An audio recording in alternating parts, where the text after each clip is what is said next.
අනුර කුමාර දිසානායක මන්ත්‍රී. ගරු කතානායකතුමනි, විශේෂයෙන්ම ස්වාධීන කොමිසම් සභාව පිළිබඳ අදහස් සමාජයට පළමු කොටම ඉදිරිපත් කරපු 17 වෙනි සංශෝධනයේ යම් ප්‍රමාණයකට නිර්මාතෘවරයෙක් හැටියට කටයුතු කරපු 17ට ප්‍රතිපක්ෂ 18ත් නිර්මාතෘවරයෙක් හැටියට කටයුතු කරපු ඊට මුළුමනින්ම පරස්පර ඒ වගේම 19 වෙනි සංශෝධනයට අතෝසෝපු දැන් 20 වෙනි සංශෝධනයේ සාධාරණත්වය පිළිබඳව කරුණු ගෙන හැරපෑ ගරු ජී.එල්. පිරි සමාජතුමාගෙන් පසුව කතා කරන්න ලැබීම බොහොම සතුටුයි. හිටියා. නෑ එතුමා හිටියා. හිටියා. විවාද වුණේ හිටියා. ඒ වගේම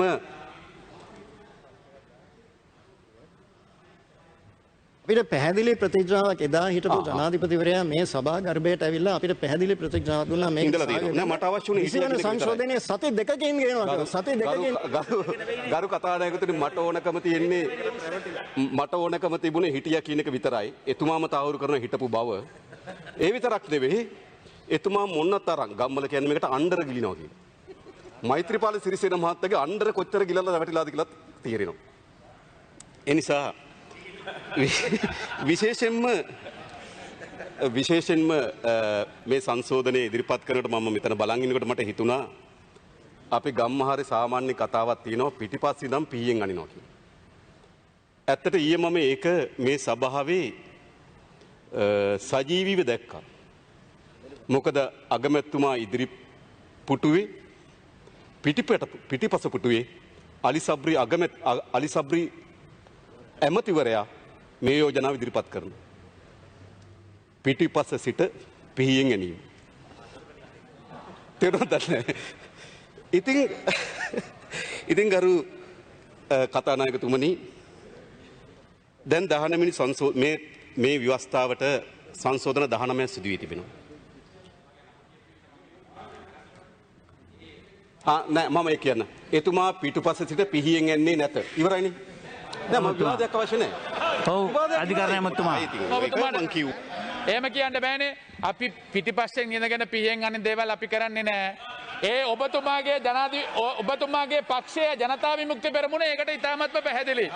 හැමදාම කරේ ඒක තමයි ජනතා විමුක්ති පෙරමුණ 71 කරා 88 කරා නැවත වතාවක් යුද්ධයේ ජයග්‍රහණය කරනකොට කරා හැමදාම ওই ටික තමයි කරේ. හරි බොහොම විරුද්ධ කමක් නෑ කලබල වෙන්න දෙයක් නෙවෙයි. මම ඉතින් එන්න කියලා කිව්වා එන්නේ නෑ කියලා කිව්වා එච්චරයි. ඔය ඒ තරම් නැගිටලා කලබල වෙන්න ඕනේ නෑ. ඒ වගේම ගරු මා අපේක්ෂා කරන විශේෂයෙන්ම සංශෝධන 19ක් සිදු වී තිබෙනවා. මේ සංශෝධන 19න් 17ක් ඉදිරිපත් කොට තිබෙන්නේ පාර්ලිමේන්තුවේ 3න් 2ක බලයක් තිබුණු ආණ්ඩුව. හැබැයි ඒ 17ටම විරුද්ධ පක්ෂය විරුද්ධ වී තිබෙනවා. හැබැයි මේ පාර්ලිමේන්තුවේ සංශෝධන දෙකක් ඉදිරිපත් වී තිබෙනවා 17 සහ 19. සුළුතර ආණ්ඩුව. 2001 චන්ද්‍රිකා කුමාරතුංග මැතිණියගේ ආණ්ඩුව සුළුතර ආණ්ඩුව. 2015 මෛත්‍රී රනිල් මැතිතුමන්ලගේ ආණ්ඩුව සුළුතර ආණ්ඩුව. හැබැයි 17 වෙනි සංශෝධනය සහ 19 වෙනි සංශෝධනය කියන එක සුළුතර ආණ්ඩුව වලින් ආවට පාර්ලිමේන්තුවේ වැඩිම බහුතර එකඟතාවය ආවා. විරුද්ධුනේ එක්කෙනයි දෙකටම. එනිසා මේ 20 වෙනි සංශෝධනය මේ ඉදිරිපත් කිරීමේ බලය ලැබී තිබෙන්නේ තමුන්නාන්සලා සතුව තියෙන 3න් 2 බලය. එහෙමත පාර්ලිමේන්තුව තුළ සහාමිකත්වය නීති සම්පාදනය කිරීමේදී විපක්ෂය සාපි සියලු දෙනාට පැවරී තිබෙන සම බලය සම ලෙස බෙදාගත්තු නීති සම්පාදනයක් නොවේ. තමුන්නාන්සලා සතුව තිබෙන 3න් 2 බලය උපයෝගී කරගත්තු නීති සම්පාදනය. පැරණි 17 වගේ සංශෝධන 17ක් වගේ. ඒ වගේම ගරු අගමැතිතුමාගේ කතාවේදී කිව්වා 1978 ආණ්ඩු ක්‍රම ව්‍යවස්ථාව මේ පාර්ලිමේන්තුවේ සම්මත කරන අවස්ථාවේදී එතුමා මේ පාර්ලිමේන්තුව නියෝජනය කරා නම් ඒකට විරුද්ධ වන බව. ඒ වගේම මා විශ්වාස කරනවා මේ 20 වෙනි සංශෝධන ඉදිරිපත් කරන අවස්ථාවේදී එතුමා විපක්ෂ නියෝජනය කරා නම් ඒකට විරුද්ධ වෙන බව. හරියති. හරිනේ. ඔළුව වැනීමෙන් පෙන්නුම් කරන්නේ නිවැරදි බවයි. ගරු අගමැතිතුමා. ඒ වගේම 19 වෙනි සංශෝධනයේ අඩුපාඩුකම් තිබෙනවා. ඒක අපි කවුරුත් පිළිගන්නවා. 19 වෙනි සංශෝධනය හැබැයි ඒ හරය ගැබ්වී තිබුණේ අපේ රටේ ප්‍රජාතන්ත්‍රවාදී ව්‍යුහයන් සහ ප්‍රජාතන්ත්‍රවාදී තන්ත්‍රය ශක්තිමත් කිරීමේ දිශාවට. එහෙනම් අපි මේ අඩුපාඩුකම් නිවැරදි කළ යුතු වන්නේ ප්‍රජාතන්ත්‍රවාදයේ ශක්තිමත් කිරීමේ දිශාවෙන්. උදාහරණයකට ගත්තොත් ගරු ජී.එල්. පීරිස් ඇමතිතුමා ප්‍රකාශ කරා විවස්ථා සභාවේ සමාජිකයෙක් එහෙම තනතුරට නොගැලපෙන ආකාරයෙන් කටයුතු කළොත් ඉවත් කරන්න ආකාරයක් නැහැ කියලා. හැබැයි කිසිසේත්ම ඉවත් කරන්න බැරි කමක් නැහැ. කරුණු කීපයක් දීලා තිබෙනවා. 38 වගන්ති යටතේ විවස්ථා සභාවේ සමාජිකයන් ඉවත් කළ හැකි කියලා විවිධ කරුණු දීලා තිබෙනවා. හැබැයි ඔබතුමා යෝජනා කරොත් මෙහෙම අන්නේ කරුණු ප්‍රමාණවත් නැහැ. ඒ කරුණු ශක්තිමත් කරමු. ඒක ප්‍රජාතන්ත්‍රවාදී දිශාවට. හැබැයි විවස්ථා සභාවේ සමාජිකයෙක් ඉවත් කිරීම සඳහා යම් කරුණුවලදී බැහැ කියන එකට මුවා වෙලා විවස්ථා සභාව අවලංගු කිරීම ගරු ඇමතිතුමනි තමන් සතුව තියෙන බුද්ධිය අනාචාරයේ යෙදීම. ඒක ඇත්ත. ඒ වගේම 19 වෙනි සංශෝධනය පිළිබඳව විවාදය ඇති වෙන්නේ 19 වෙනි සංශෝධනය පරීක්ෂාවට භාජනය කරේ ගරු කතානායකතුමනි අසාර්ථකම නායක දෙන්නෙක් යටතේ. නිසා 19 වෙනි සංශෝධනය සාර්ථක වගකීම් සහිත ජනතාවට වගකීන නායකයන් යටතේ පරීක්ෂාවට භාජනය වුණේ නේ. පරීක්ෂාවට භාජනය වුණේ වංක රැවටිලිකාරී අසාර්ථක පාලන යුග්මයක් ඇතුළේ. එනිසා ඔවුන්ගේ අසාර්ථක භාවයෙන් 19 වෙනි සංශෝධනයට බැටදීම ඒ තරම් යුක්ති සහගත නැහැ. ඒ වගේම බොහෝ අය දැන් ඉදිරිපත් කරනවා මේ රටේ සියලු අර්බුද නිර්මාණය කරලා තිබෙන 19 වෙනි සංශෝධනයෙන් වගේ.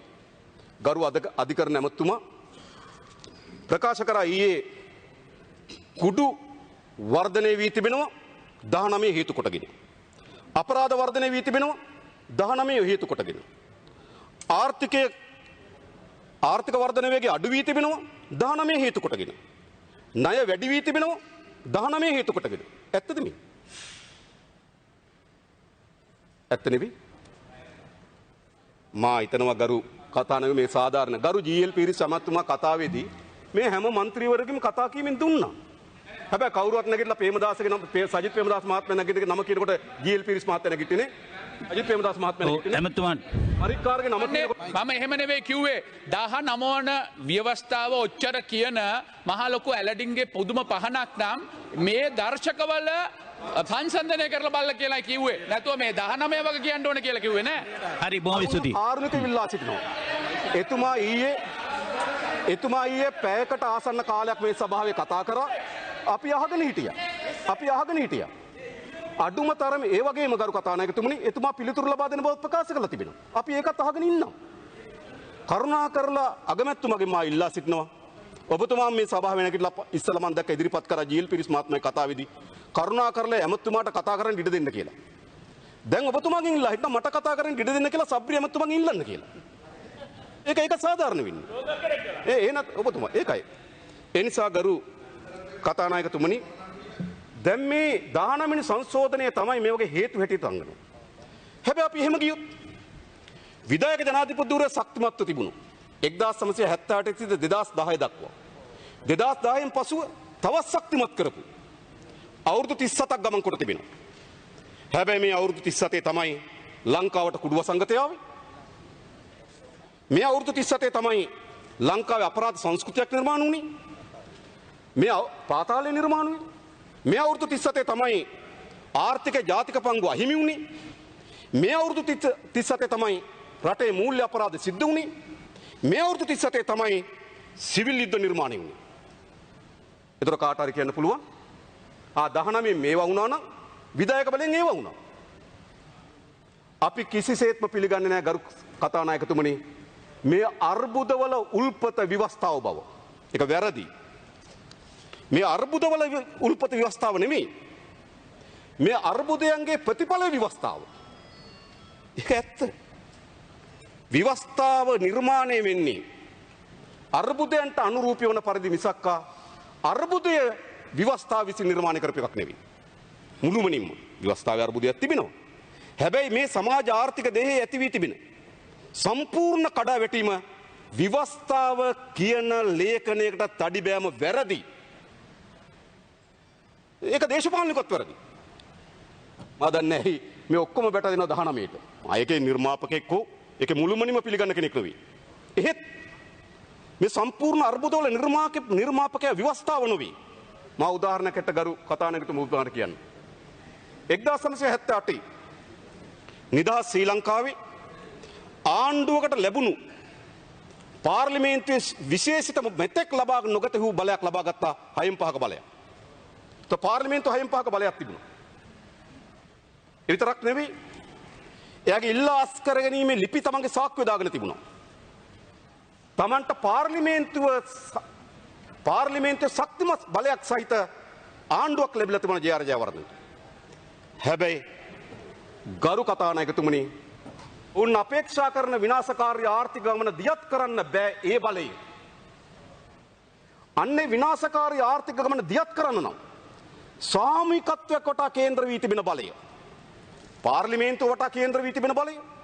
කැබිනට් මණ්ඩලය වටා කේන්ද්‍ර වී තිබෙන බලය. අධිකරණය වටා කේන්ද්‍ර වී තිබෙන බලය. සාමූහිකත්වයක් වටා තිබෙන කේන්ද්‍ර වී තිබෙන බලය තනි අතට වුණා. ඒ අර්බුදය තමයි ඒ අර්බුදය සහ ඒ අර්බුදය උන්ගේ දිසානතිය තමයි විධායක බලය නිර්මාණය කරන්නේ. ඒ නිසා තමයි තමන්ගේ විනාශකාරී ආර්ථික ගමන දියත් කරන්න අසුවේ ජූලි වඩවර්ජකයන් එළියට දාන්න ජේ.ආර්.ට බලය ඕන වුණා. අර විනාශකාරී ආර්ථික ගමන යන්න.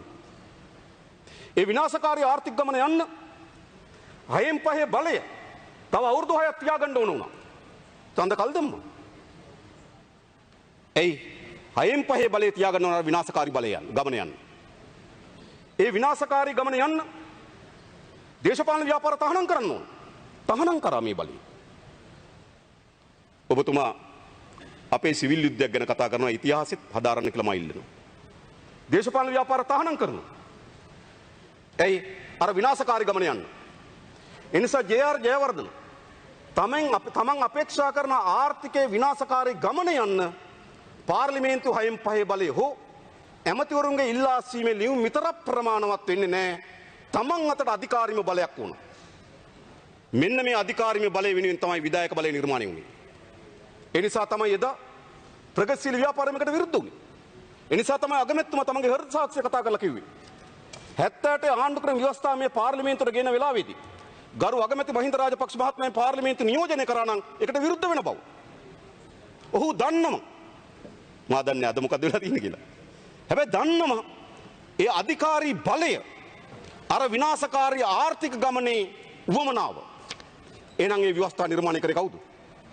ඒ ව්‍යවස්ථාව නිර්මාණය කරේ ඒ ව්‍යවස්ථාවේ උල්පත විනාශකාරී ආර්ථික ගමන විසින් තමයි ව්‍යවස්ථාව නිර්මාණය කරේ. එහෙම නැතුව ව්‍යවස්ථාව විසින් විනාශකාරී ගමන නිර්මාණය කරා නොවේ. ඒ වගේම දැන් මොකද වෙලා තිබෙන්නේ? දැන් පාර්ලිමේන්තුවේ 3/2 බලයක් තිබෙනවා. මා හිතනවා සමානුපාතික ඡන්ද ක්‍රම හඳුන්වා දුන්නාට පසුව මැතිවරණයකදී පාර්ලිමේන්තුවේ තනි පක්ෂයක් මන්ත්‍රී දුර 145ක් කරන් තිබෙනවා. 2010 දී 142ක් ගත්තා. දෙදක් ලොකු 2010 දී 142යි දැන් 45ක් කරන් තිබෙනවා. තව සහාය කණ්ඩායම් එක 150ක ආණ්ඩුවක් තිබෙනවා. ඒක 3/2 බලයක් තිබෙනවා. ජනාධිපති ධූරයේ තිබෙනවා. ඒ වගේම පළාත් පාලන විශාල ආයතන ප්‍රමාණික බලය තිබෙනවා. ඒ නිසා බලයේ අඩුවක් නැහැ. බලය තිබෙනවා. පාර්ලිමේන්තුවේ 3/2 තිබෙනවා. ජනාධිපති බලය තිබෙනවා. පළාත් පාලන ආයතන වල බලය තිබෙනවා. බලයේ අඩුවක් නැහැ. හැබැයි බලයේ අඩුවක් තියෙන කොතනද? තනි කෙනෙක් අත නැහැ. එතනයි බලයේ අඩුව. ඒ විතරක් නෙමෙයි බලය බැලුවොත් මම මේක මේ දේශපාලනිකෝ කියන්නේ කවුරුවත් වරද තේරුම් ගන්න එපා. ඒ බලය ආයතන තුල පමණක් නෙවෙයි පවුලක් වටාත් කේන්ද්‍රගත වී තිබෙනවා. එහෙමත් මේ බලය තිබෙනවා. සැකයක් හිතන්න ඕනේ නැහැ. ජනාධිපතිවරයා ගෝඨාභය රාජපක්ෂ, ඔහුගේ සෝහිරු මහින්ද රාජපක්ෂ මැතිතුමා අගමැතිවරයා, ඔහුගේ වැඩිමහල් සෝහිරු වාරිමාර්ග සහ ආරක්ෂක අමාත්‍යවරයා, ඔහුගේ ඥාති කවුද පුතණුවන් ක්‍රීඩා සහ තරුණ කටයුතු අමාත්‍යවරයා, ඔහුගේ ඥාති නැහැ කියනවා. ඔය මතක වෙන්නේ සමහර ඔහුගේ අනික් ඥාති පුතණුවන් ගෝජන සේවා අමාත්‍යවරයා, ඔහුගේ නේද කියන්නේ මොකද්ද මාතර දිස්ත්‍රික්කයේ දිස්ත්‍රික් සංවර්ධන සභාවේ සභාපතිවරයාත් ඥාති පුත්‍රයා නෑ මම ඒක විරුද්ධ වෙන්නේ නැහැ. ඥාති පුත්‍රයා ඒ විතරක් නෙවෙයි මේ සියල්ල පිටුපස අමාත්‍යංශ සමාලෝචනයකදී හෝ තීන්දුව තීරණ ගැනීමදී හෝ බලවත් බැසිල් රාජපක්ෂ මහත්මයා සෝවිරා. ඒ නිසා මේ බලය එකක් ආණ්ඩුවට සංකේන්ද්‍රණය වී තිබෙනවා. ආණ්ඩුව ඇතුළේ යම් ඥාති කණ්ඩායමක් අත සංකේන්ද්‍රණය වී තිබෙනවා. ඒක පෞල් පාලනයකට විරුද්ධතාවයක් නෑ. හැබැයි ඒ තියෙන්නේ බලයක්. හැබැයි ඒකත් මදි. ඒකත් මං ඒක ජනතාව. ගොඩක් අය ජනතාව තෝරාපත් කරලා උඩින් මේවලා තියෙනවා. මම ඒක බලන් ප්‍රතික්ෂේප කරන්නේ නෑ මං. නෑ උඩින්ම කියලා කිව්වම මෙහෙම.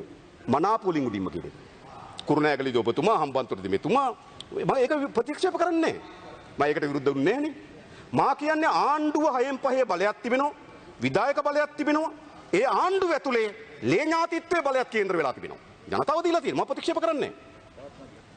හැබැයි ඇයි තවත් මොදි වෙන්නේ? ඇයි තවත් මොදි වෙන්නේ? අඩුවකටම තියෙන්නේ.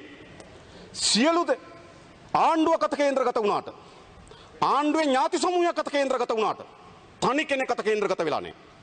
ඇයි? මේ ඉදිරි ජේ.ආර්. ජයවර්ධනගේ දෙවෙනි පිම්ම යන්න නම් තනි කෙනෙක් කත කේන්ද්‍රගත වෙන්න ඕනේ. අමුනාසලා නැගිටලා කිව්වොත් මේ 20 වෙනි සංශෝධනය සම්මත කරන්නේ ඉන්දියාවට පවරා දී තිබෙන තෙල් ටැංකි සංකීර්ණය පවර ගන්න කියන්න පුළුවන්. මේ 20 වෙනි සංශෝධනය සම්මත කරන්නේ ඇමරිකන් එක්සත් ජනපදයේ බල කරමින් සිට MCC කිවිසුම අහෝසි කරන්න. මේ 20 වෙනි සංශෝධනය සම්මත කරන්නේ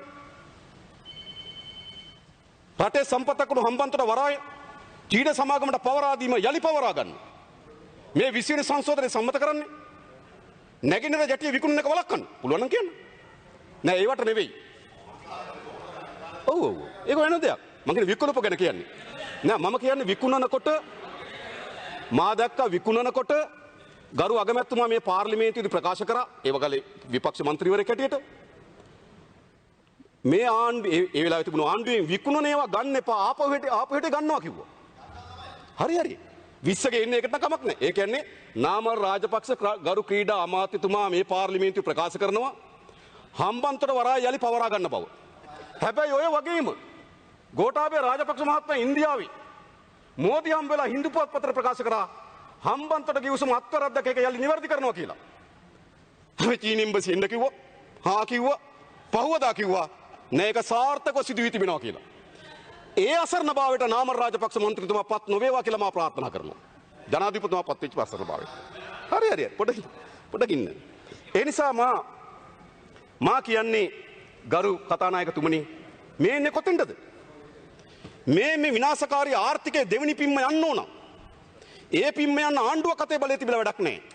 ඒ පිම්ම යන්න ඥාතිත්වයේ බලය තිබිලා වැඩක් නැහැ. ඒ පිම්ම යන්න තනි කේන්ද්‍රයකට බලය එන්න ඕන. මේ බලය විසින් තමයි MCC අත්සන් කරන්නේ.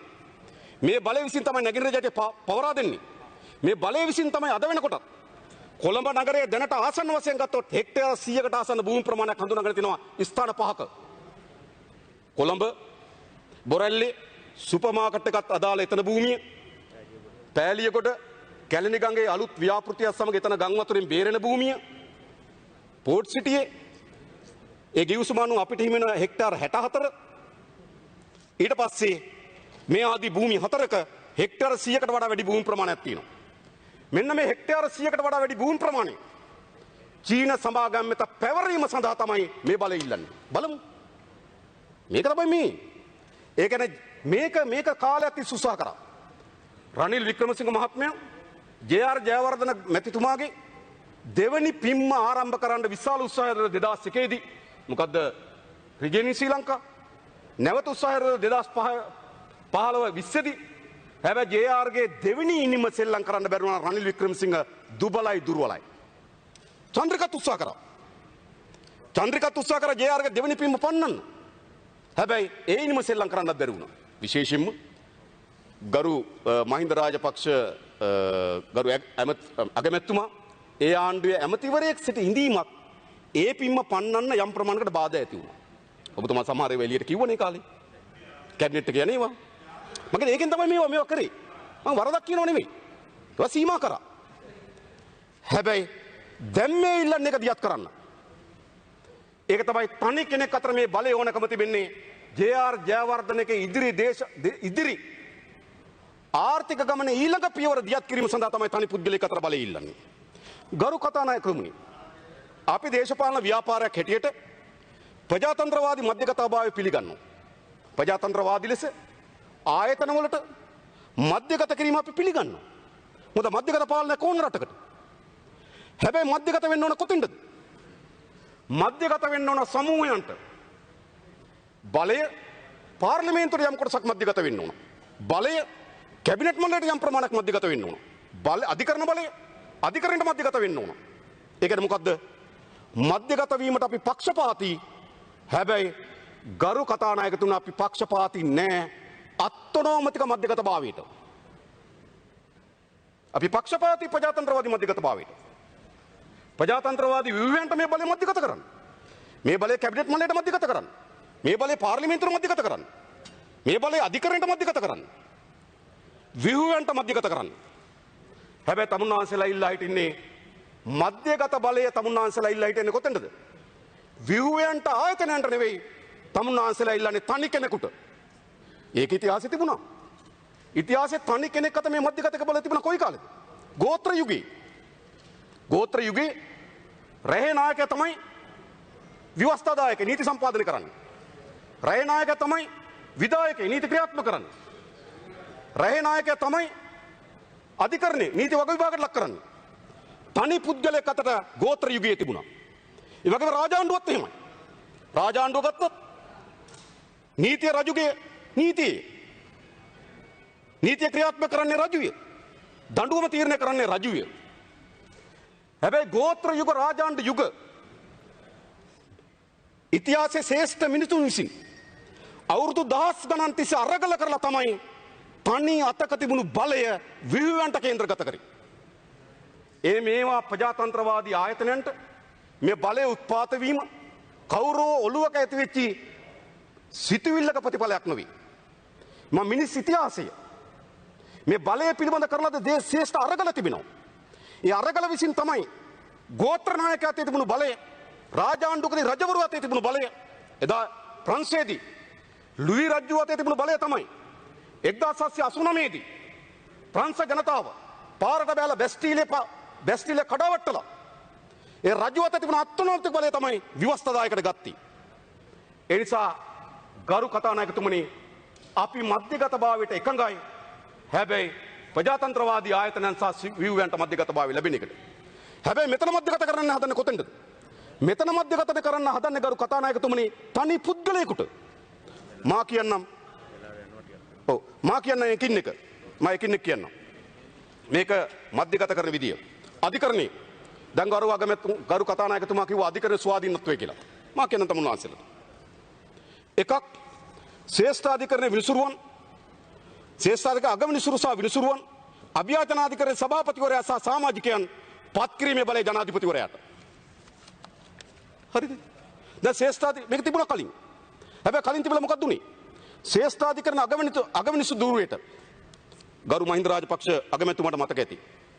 මොහන් පීරිස් නීතිපතිවරයාට කටයුතු කරා. ඔහු නීතිපති ධූරයෙන් විශ්‍රාම ගියා. හැබැයි ශ්‍රේෂ්ඨාධිකරණයේ පුරප්පාඩුවක් තිබුණේ නැහැ අගවිනිසුරු තනතුරුයි. ඒ නිසා මොහන් පීරිස් මහත්මයා සිලාම් බැංකුවේ සභාපති කරා. ඊට පස්සේ කැබිනට් මණ්ඩල උපදේශකයෙක් කරා. සිරානි බණ්ඩාරනායක නෙරපා හැරියා. අගවිනිසුරු පුටුවේ පුරප්පාඩුවක් ඇති වුණා.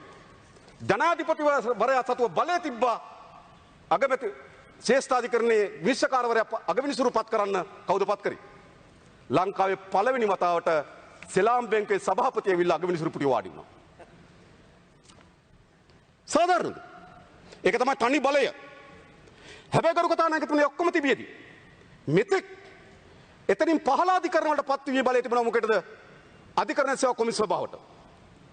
හැබැයි අධිකරණ සේවා කොමිසම සභාව එදා කිව්වේ අගවිනිසුරු නිල බලයෙන් සභාපති වෙනවා. ශ්‍රේෂ්ඨාධිකරණයේ ඉන්න ජ්‍යෙෂ්ඨතම විනිසුරුවන් දෙදෙනා සමාජිකයෝ වෙනවා. ඒ වගේම ඒ ජ්‍යෙෂ්ඨතම නීතිඥයන් දෙන්න අතරේ ඒ කියන්නේ ආණ්ඩුක්‍රම ව්‍යවස්ථාව මේ තියෙන එක මම කියන්නේ මම වගන්ති කියන්නේ නැහැ වෙලාව නිසා ඒ ජ්‍යෙෂ්ඨතම මිනිසුරුවන් දෙදෙන අතරේ පහළ අධිකරණ විලසිත ඉහළට ආපු කෙනෙක් නැත්නම් එහෙම ඉන්න ජ්‍යෙෂ්ඨයා අරක එක්කෙනෙක් අයින් කරලා දානවා. ඒ කියන්නේ මොකද්ද? ඒකට තිබුණ ක්‍රමවේදයක්. මොකද්ද?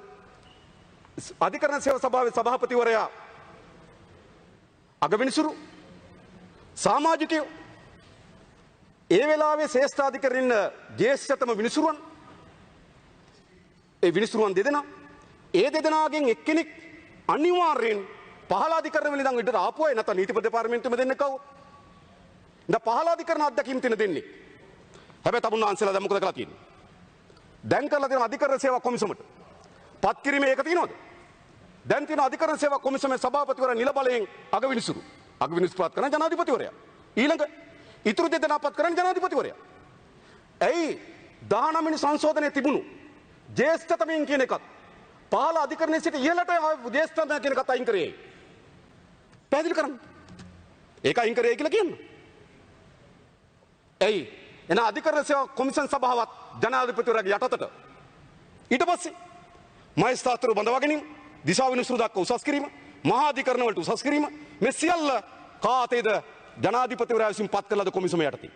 ඒ කියන්නේ මොකද්ද? අන්න රහේ නායක ගෝත්‍ර නායකයා අධිකරණය අත්පත් කරගන්නවා. මේක තමයි තමුන්නාන්සේලාගේ අධිකරණයට බලපෑම් කිරීමේ ක්‍රියාවලිය මෙම සංශෝධනය හදලා තියෙනවා. ඊළඟ පාර්ලිමේන්තුව මට මතකයි ගරු ජී.එල්. පිරිස් ඇමතුමා කිව්වා පාර්ලිමේන්තුවේ තියෙන ඕක ගොඩක් බලයක් තියෙනවා හරි. හැබැයි මේ පාර්ලිමේන්තුව බලයක් තව නිර්මාණය වෙලා තිබෙන ව්‍යවස්ථා සභාව හරහා. ඉතින් මේ පාර්ලිමේන්තු මන්ත්‍රීවරු ව්‍යවස්ථා සභාවේ යම් අඩුපාඩුකම් තියෙනවා වෙනස් කරමු. හැබැයි ව්‍යවස්ථා සභාව යනු මේ පාර්ලිමේන්තුවට ලැබී තිබෙන බලයක පවරා දීමක්. ඉතින් පාර්ලිමේන්තු බලය තමයි ව්‍යවස්ථා සභාව හරහා ශක්තිමත් වී තිබෙන්නේ. දැන් මොකද කර තිබෙන්නේ? ඒ ව්‍යවස්ථා සභාව වෙනුවට තේරුමක් නැති පාර්ලිමේන්තු සභාවක් අටවනවා. ඒක නිකන් මට තේරෙන්නේ මොකටද අටවන්නේ කියලා. ජනාධිපතිවරයා පත් කරනවා මෙහෙන් නිරීක්ෂණ ඉල්ලනවා නිරීක්ෂණ සැලකිල්ලක් කරන්නෙත් නැහැ නිරීක්ෂණ සතියක් ඇතුළත දෙවි නැත්තම් පත් කරලා දානවා. ඉතින් අපරාධෝකේ වාඩි වෙන අගමැතිතුමා ඔබතුමාගේ කාලේ. හරිද? හැබැයි ව්‍යවස්ථා සභාව කියන්නේ මොකද්ද? පාර්ලිමේන්තුවට ලබා දෙන බලයේ නියෝජනයක් තමයි ව්‍යවස්ථා සභාවේ තිබුණේ. දැන් එනවා මොකද කරන්නේ?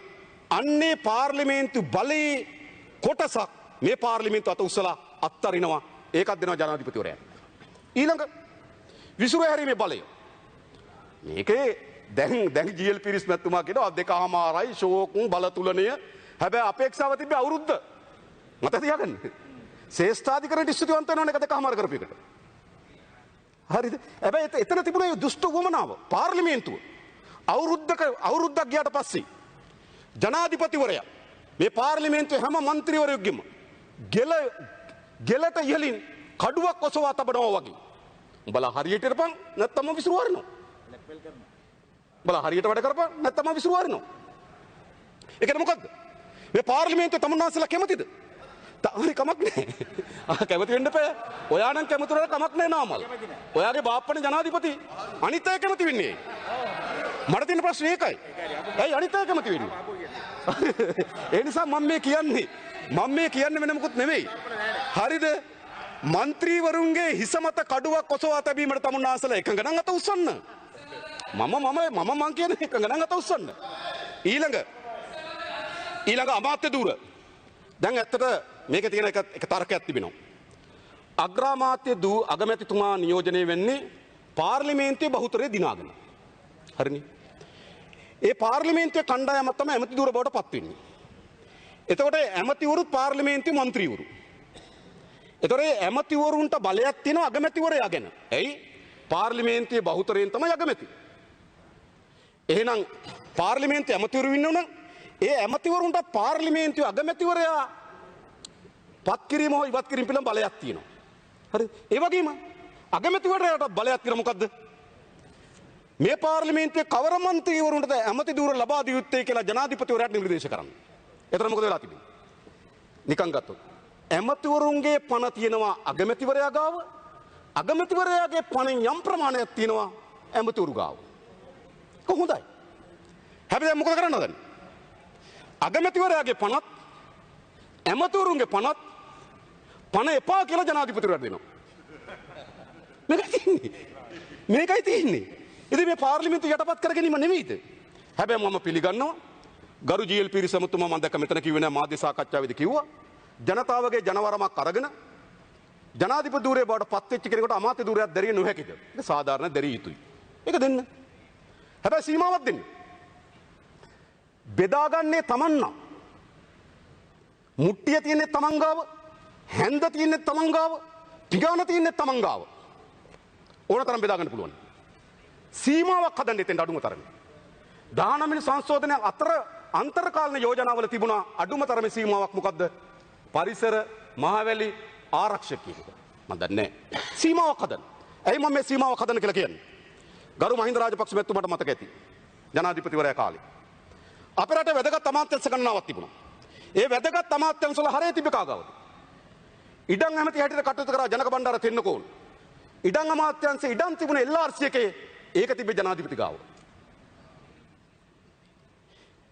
ජීවන් කුමාරතුංග තැපල්ලා විදුලි සංදේශ කටයුතු ඇමතිවරයා හැටියට කටයුතු කරා. ඒකයට තමයි TRC තියෙන්න ඕන. හැබැයි TRC ජනාධිපති ගාව ඇයි ලොකුම බිස්නස් එක එතන. නීතිපති අධිකරණ ඇමතියට කටයුතු කර රවුෆ් හකීම් මැතිතුමා. අධිකරණ අමාත්‍යාංශ මැද නීතිපති දෙපාර්තමේන්තුවයි නීති කෙටුම්පත් කිරීමේ දෙපාර්තමේන්තුව. හැබැයි අධිකරණ ඇමති රවුෆ් හකීම් මැතිතුමා හැබැයි නීතිපති දෙපාර්තමේන්තුවයි නීතිපති කෙටුම්පත් කිරීමේ දෙපාර්තමේන්තුවයි මදය ජනාධිපතිවරයා ගාව. පරිසර ඇමතිකම තිබ්බ අනුරා ඇමතුමා ගාව. මට මතක විදියට. හැබැයි පරිසර අමාත්‍යාංශ වැදගත් කොටසක් තමයි නිර්වහන සංරක්ෂණ දෙපාර්තමේන්තුව. මුහුදේ සිට අර අඩිසිය සීමාවෙන් ඉතාමත් වටිනා වෙළඳ ඉඩම් ටිකක් නිදහස් වුණා. අර අඩිසිය සීමාව නිසා සුනාමිය ඇවිල්ලා. ඒක අයිතුනේ වෙරළ සංරක්ෂණ දෙපාර්තමේන්තුවට. හැබැයි පරිසර ඇමති අනුරාපා මැතිතුමා හැබැයි වෙරළ සංරක්ෂණ දෙපාර්තමේන්තුව ජනාධිපතිවරයා ගාව. දැන් තමුන්වහන්සේලා කැමතිද මේකට? කමක් නැහැ. ඔයාට මුකුත් නැහැ. ඔයා කෑ ගහලා වැඩක් නැහැ. මේ තියන අය කියන්න ඕන. හරිය කැමති කියනවා. හරිද? හරිද? මම මේ කියන්නේ කරු කතානායකතුමනි. කතානායකතු තමන්ගේ අමාත්‍ය ධූරේ තමන්ගේ අමාත්‍ය ධූරේ මදය ගලවලා තමන්ගේ අමාත්‍ය ධූරේ මදය ගලවලා ජනාධිපතිවරයාට ලබා ගැනීමේ බලය ලබා දෙන්න එපා. ඒ නිසා මම තමුන්වහන්සේලාට කියන්නේ මේ පාර්ලිමේන්තුව යටපත් කිරීම එක පැත්තකින් අධිකරණය යටපත් කරනවා අනිත් පැත්තෙන් පාර්ලිමේන්තුව යටපත් කරනවා. ඒ යටපත් කිරීමේ බලය ජනාධිපතිවරයාට දෙනවා. ඒක තමයි කිව්වේ මොකද්ද? මා කිව්වේ ගෝත්‍රේ නායකයා නීති සම්පාදනය කිරීමේ බලය ගන්නවා. නීති විභාග කිරීමේ අධිකරණ බලය ගන්නවා. ඊළඟ ගෝත්‍රේ නායකයා විධායක බලයත් තමන්ගේ අතර ගන්නවා. මං කියනවා වැඩිපුර ගන්නවා. ගරු කතානායකතුමනි මම දැනගන්න කැමතියි අපේ රටේ රාජ්‍ය සේවය පිළිබඳව ලේඛනයක් තිබෙනවා. රාජ්‍ය සේවයට ඇතුළත් නොවන්නේ කවුද කියලා ආණ්ඩුක්‍රම ව්‍යවස්ථාවේ 41 වගන්තියට සඳහන් කර තිබෙනවා. ආණ්ඩුක්‍රම ව්‍යවස්ථාවේ 41 වගන්තිය යටතේ රාජ්‍ය සේවයට ඇතුළත් නොවන්නේ කවුද? ඔන්න තිබුණු ව්‍යවස්ථාව. අගවිනිසුරුවන් මම කියන්නේ තිබුණු එකේ තියෙනවා. මට කියන්න ගියොත් වෙලා යනවා මගේ කාලේ. තිබුණු එකේ තියෙනවා. ඒකට කාලේ නාස්ති කරන්න ඕනේ. හැබැයි තමුන්නාන්සේලා මේ 19ට අලුත් එකක් දාලා තියෙනවා. කවුද? කවුද? ජනාධිපති ලේකම් කාර්යාලය. දැන් තමුන්නාන්සේලා දානවා රාජ්‍ය සේවයට ඇතුළත් නොවන කණ්ඩායමක් හැටියට ජනාධිපති ලේකම් කාර්යාලයේ කාර්ය මණ්ඩලය ඇතුළත් වේ. 20ට. එයි ගරු කතානායකතුමනි මේ රටේ රාජ්‍ය සේවය තමයි ජනාධිපති ලේකම් කාර්යාලය මෙහෙවන්නේ. හැබැයි රාජ්‍ය සේවයෙන් ඉවත් කරපු ආයතන බවට පත් කරනවා ජනාධිපති ලේකම් කාර්යාලය. පාර්ලිමේන්තුවත් රාජ්‍ය සේවයෙන් ඉවත් කරපු ආයතනය. ඒක පිළිගන්න පුළුවන්. පාර්ලිමේන්තුවේ සීළු පක්ෂ ඉන්නවා. සියලුවන මැදිහත් වීමක් තියෙන්න ඕනකම තිබෙනවා. ඉඳ පාර්ලිමේන්තුවේ මහලේකම්වරයා ඇතුළු පාර්ලිමේන්තුව එක ස්වාධීන ව්‍යවස්ථාදායක සභාවක් හැටියට කටයුතු කරන්නම්. පාර්ලිමේන්තුව එහි නිලධාරීන් කවරෝ අමාත්‍යංශයකට යටත් කිරීම හෝ කවරෝ රාජ්‍ය සේවයකට බැඳීම පාර්ලිමේන්තු ස්වාධීනත්වයට බාධාවක්. මම ඒක පිළිගන්නවා. හැබැයි මම දැනගන්න කැමතියි. ජනාධිපතිවරයාගේ කාර්ය මණ්ඩලයේ රාජ්‍ය සේවයෙන් අයින් කරන ලැයිස්තුව දැම්මේ ඇයි? මේ පාර්ලිමේන්තුවට කියන්න. ඇයි? ජනාධිපතිවරයාගේ කාර්ය මණ්ඩලය තවදුරටත් රාජ්‍ය සේවයට අයිති නැහැ. ඒ කියන්නේ ආයතන සංග්‍රහය අයිති නැහැ. ඒ කියන්නේ විනය පියවර අයිති නැහැ. ඒ කියන්නේ බඳවාගැනීමේ පියවර අයිති නැහැ. ඒ කියන්නේ උසස් වීමේ පියවර අයිති නැහැ. ඒ කියන්නේ දේශපාලන සාකාවක්. දාපි මේ අත උස්සන්න ඕනද? රාජ්‍යයෙන් පඩිගෙවන ජනාධිපති ලේකම් කාර්යාලය රාජ්‍ය සේවයෙන් ඉවත් කරන දේශපාලන සාකාවක් බවට පත් කළ යුතුද? ඇයි? ඇයි? මේ විසර්ජන පනතේ විශාල මුදල් පංගුවක් වෙන් කරගෙන තිබෙන ජනාධිපතිවරයා යටතට ඒ මුදල් වියහිදම් කරන ජනාධිපති ලේකම් කාර්යාලය. ඒ නිසා ජනාධිපති ලේකම් කාර්යාලයේ ලේකම්වරයාගේ සිට අනෙක් අය රාජ්‍ය සේවයට ඇතුළත් නොවන අය බවට පත් කර ගන්නවා රිසිසේ මුදල් වියදම් කරන්න. හොඳද? කැත හිත විගණනය කරන්න පුළුවන්. හැබැයි රාජ්‍ය සේවයට ඇතුළත් නැහැ. විගණනය කරලා මම කියන්න. මම තව ආවේ නැතින්ට. හරි හරි. එහෙනම් ඉතින් අපි ඔක්කොම රාජ්‍ය සේවයට ඇතුළත් නෙමෙයි කිමුකෝ. ඊළඟ ගරු කතානායකතුමනි ඊළඟ වැදගත්ම එක මම ඔබතුමාට ඉදිරිපත් කරන්නම්. මේ රාජ්‍ය සේවයේ ඊළඟ මතුවෙන ප්‍රශ්නේ. දැන් අපි දන්නවා අමාත්‍යංශක ලේකම්වරයෙක් පත් කිරීමේ බලය ජනාධිපතිවරයාට තිබෙනවා. ඒක නිර්ණායක නෑ. පරිපාලන සේවයෙන් පත් කරන්න පුළුවන්. එහෙම නැත්නම් ව්‍යාපාරික වගේ තැනක් නම් ව්‍යාපාරිකයෙක් පත් කරන්න පුළුවන්. අපිට මතකයි මාර්ග සංවර්ධන ප්‍රවාහන අමාත්‍යංශයේ මහ ලේකම්වරයා බවට පත් වුණා ධම්මික පෙරේරා මහත්මයා නේ. ඔබතුමායි කාලේ මට මතකයි නේ. එතකොට එහෙම පත් කරන්න පුළුවන්. ඒ කවුද? අමාත්‍යංශ ලේකම්වරු. දැන් අද ගත්තොත් අපි දන්නවා සෞඛ්‍ය අමාත්‍යංශ ලේකම්වරයා නේද හමුදා නිලධාරියෙක්, විදේශ අමාත්‍යංශ ලේකම්වරයා හමුදා නිලධාරියෙක්, කුෂ්කර්ම අමාත්‍යංශ ලේකම්වරයා හමුදා නිලධාරියෙක්. තව මම කියන ප්‍රශ්නයක් නැහැ. ඇයි? ජනාධිපතිවරයාට ලේකම්වරු පත් කිරීමේ බලය තිබෙනවා. හොඳයි. හැබැයි දැන් තමුන්වහන්සේලා මේකට අලුත් වගන්තියක් දානවා. රාජ්‍ය සේවය පිළිබඳ 20 වෙනි සංශෝධනයට අලුත් වගන්තියක් දාන මෙන්න මේක. අමාත්‍යංශක ලේකම්වරයා මේක තිබුණ නැති වගන්තියක්. අමාත්‍යංශක ලේකම්වරයා දූර දැරීම එසේ නතර වූ අවස්ථාවක අමාත්‍ය මණ්ඩලය විසින් ඒ ලේකම්වරයා රජයේ සේවයේ වෙනත් යම් කිසි තනතුරකට පත් කරනු ලැබිය හැක්කේය. එයි. දැන් සාමාන්‍යයෙන් අපි දන්නවා කැබිනට් මණ්ඩලයට ආයතන ප්‍රධානීන් පත් කිරීමේ බලය. කුෂ්කර්ම දෙපාර්තමේන්තුව අධ්‍යක්ෂ ජනරාල්වරයා පත් කරන්නේ කැබිනට් මණ්ඩලය. ගෝජන සේවා දෙපාර්තමේන්තුව කොමසාරිස්වරයා පත් කරන්නේ කැබිනට් මණ්ඩලය. හරි. හැබැයි සාමාන්‍ය සම්ප්‍රදායක් හැටියට එම දෙපාර්තමේන්තුව ඇතුලේ ජ්‍යෙෂ්ඨතම නියෝජ්‍ය අධ්‍යක්ෂකවරයා හෝ ජ්‍යෙෂ්ඨතම නියෝජ්‍ය කොමසාරිස්වරයා අධ්‍යක්ෂ ජනරාල් ධූරයට පත් වෙනවා. ඇයි ඒ බලය කැබිනට් මණ්ඩලයට තියෙනවා. හැබැයි විශේෂිත බලයක් දෙනවා. ඉස්සරළම ජනාධිපතිවරයාට බලය දෙනවා අමාත්‍යංශක ලේකම්වරයෙක් පත් කරන්න. ඊළඟ කැබිනට් මණ්ඩලයට බලය දෙනවා අමාත්‍යංශක හිටපු ඕනෑම ලේකම්වරයෙක් රජයේ වෙනත් තනතුරකට පත් කරන්න. මම කියන්නේ. ඒ කියන්නේ පත් කිරීම ගැන තියෙනවා ජනාධිපති නෑ ඔබතුමාගේ කතාවේදී කියන්නේ. මම වගන්ති කියන ඔබතුමාට ඒ කියන්නේ 16 වෙනි පිටුවේ 51 වගන්තියේ ඔව් 20 ඔබතුමා අපිට ඉදිරිපත් කළ තියෙන 20.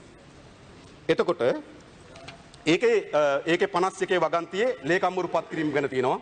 ලේකම්වරු ඉවත් කිරීම ගැන තියෙනවා. ඊළඟ ඉවත් වෙන ලේකම්වරු ගැන කියනවා. ඉවත් වෙන ලේකම්වරු ගැන කියනවා අමාත්‍යංශක ලේකම්වරයා ධූරය දැරීම එසේ නතර වූ අවස්ථාවක අමාත්‍ය මණ්ඩලය විසින් ඒ ලේකම්වරයා රජයේ සේවයේ වෙනත් යම් කිසි තනතුරකට පත් කළ හැක්කේය. උදාහරණයක් හැටියට සෞඛ්‍ය අමාත්‍යංශ ලේකම්වරයා වර්තමාන වෙනකොට ජෙනරාල් කෙනෙක්. හොඳ මහත්මයෙක්, වෛද්‍යවරයෙක් කමක් නැහැ. හැබැයි ඔහු තියන්න වෙන්නේ අමාත්‍යංශ ලේකම් තනතුර ඒ ආකාරයේ තනතුර විතරයි. හැබැයි ඔහු අමාත්‍යංශ ලේකම්වරයා වූ නිසා ඒකෙන් ඉවත් කරලා ඕනනම් සෞඛ්‍ය අමාත්‍යංශ අධ්‍යක්ෂ ජනරාල්වරයා කරන්න පුළුවන්.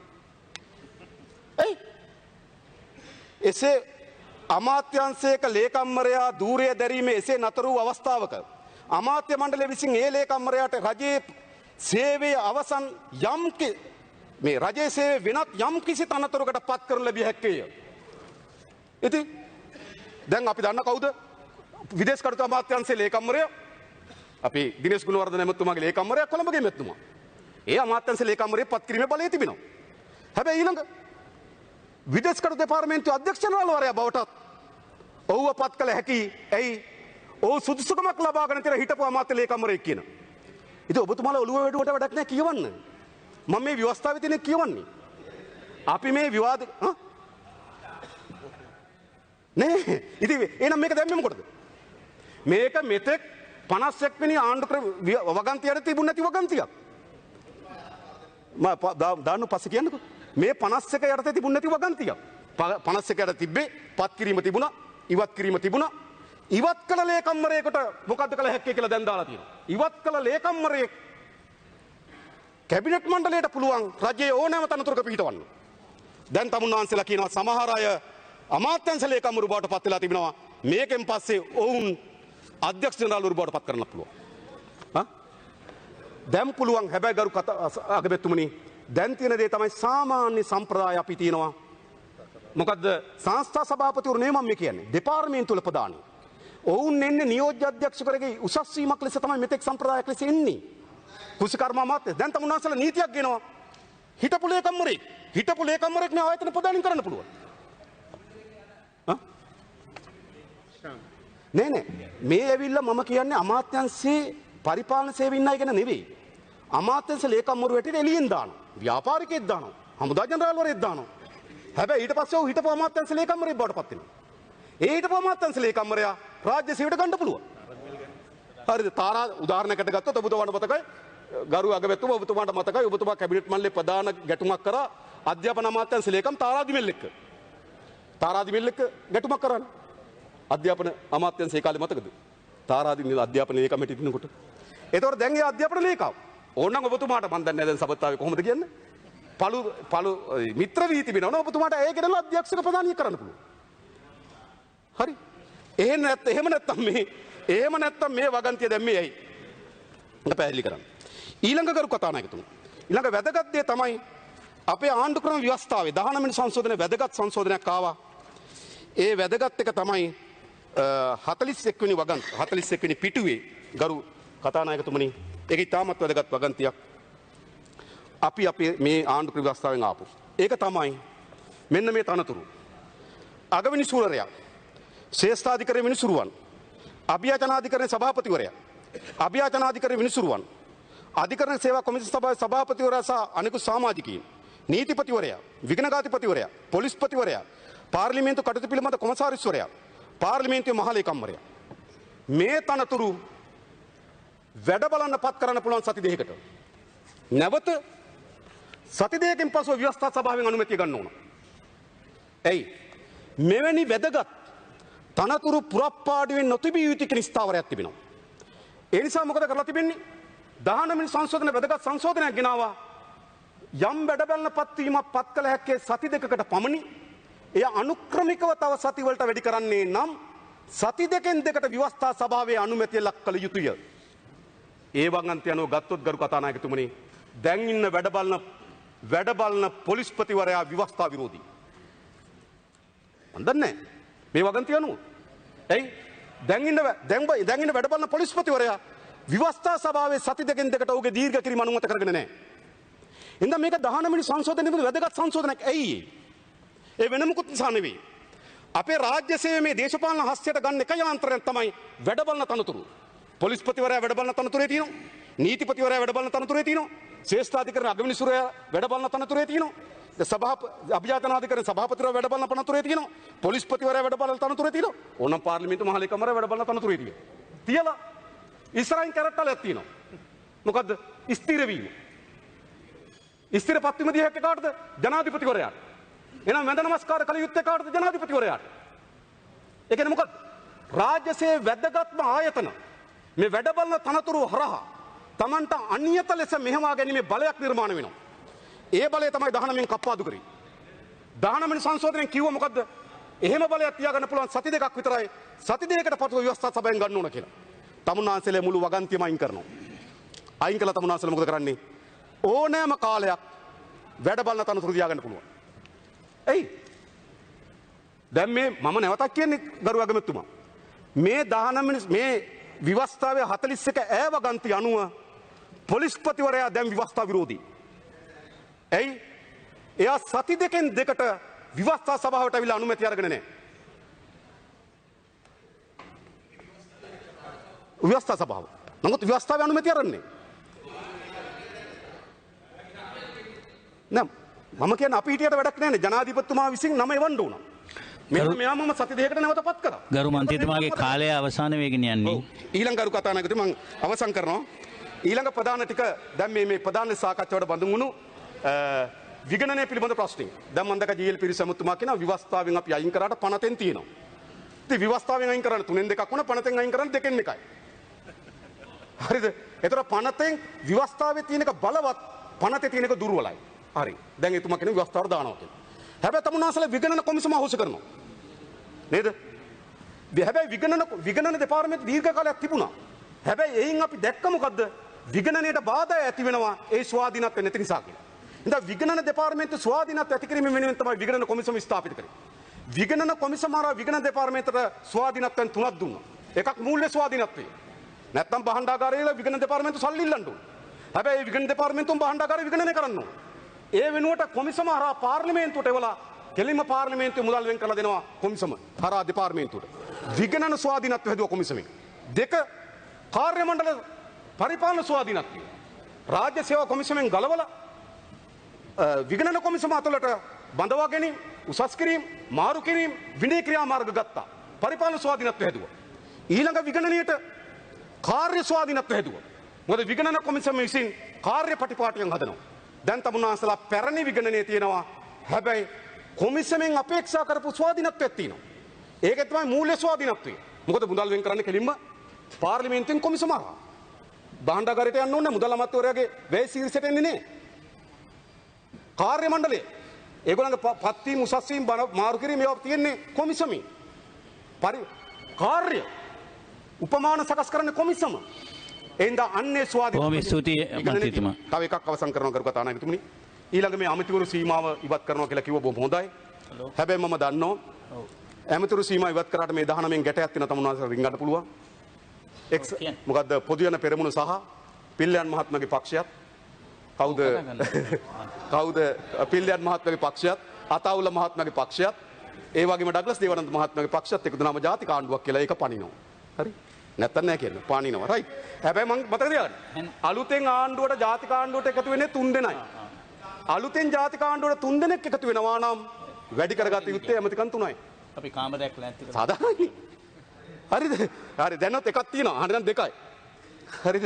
ඊළඟ හදිසි 50. හදිසි 50 පිළිබඳව ගරු කතානායකතුමනි ජාතික ආරක්ෂාව. දැන් ජාතික ආරක්ෂාව කියන්නේ කොතැනද වැටෙන්නේ? මොකද්ද තියෙන සීමාව? අපි හිතනවා මේ ජාතික ආරක්ෂාව කියන හැම එකටම යටත් වෙනවා. විශේෂයෙන් ගත්තොත් ජාතික ආරක්ෂාව යටත් මොකේද? රටේ විශාල ඩොලර් සංචිතය හිඳිලා තියෙනවා. MCC එකෙන් ඩොලර් එනවා. MCC එක හරහා ඩොලර් ආවේ නැත්නම් රටේ ආරක්ෂාව කඩා වැටෙනවා. මම කියන්නේ විය හැකි දෙයක්. ඒ නිසා ජාතික ආරක්ෂාව කියන නිර්ණායක දාන්න. ඒ නිසා මේ ඩොලර් ගන්න ඕන. මේ ඩොලර් ගන්න නම් මේ පණ සම්මත කරන්න ඕන. ඒ නිසා ජාතික ආරක්ෂාව කියන එකේ සීමා මායිම් කියන්නේ. රටේ අයවැය පරතරයක් ඇති වී තිබෙනවා. හරි. දැන් අවසන් කරන්න මන්ත්‍රීතුමා. අවසන් කරලා ඊළඟ අවසන් එක ගරු කතානායකතුනි මම තව තිබුණත් අවසන් කරන්න ditthya ප්‍රවේශභාවය පිළිබඳ. ditthya ප්‍රවේශභාවය පිළිබඳ මේකේ විශාල සාකච්ඡාවට බඳු වී තිබෙනවා. මා කියන එක අයින් කරන්න කියලා. ඒක අයින් කරන්න බැරි නම් අඩුම තරමේ මේක සංශෝධනය කරන්න ditthya පුරවැසියන්ට අපේ රටේ පාර්ලිමේන්තුවට පළාත් සභාවට නැත්නම් ජනාධිපතිවරයා බවට පත් වෙන්න බෑ. එහෙත් එම වගන්තිය බැසිල් රාජපක්ෂට අදාළ නොවේ කියලා. කමක් නැහැ. එතකොට කරු කතානායකතුමනි මේක එක තැනකින් මේක බේරෙනවනේ. හරි බොහොම ස්තුතියි. ඒක පැටලෙන්නේ නැහනේ. මොකද එහෙම කරානේ.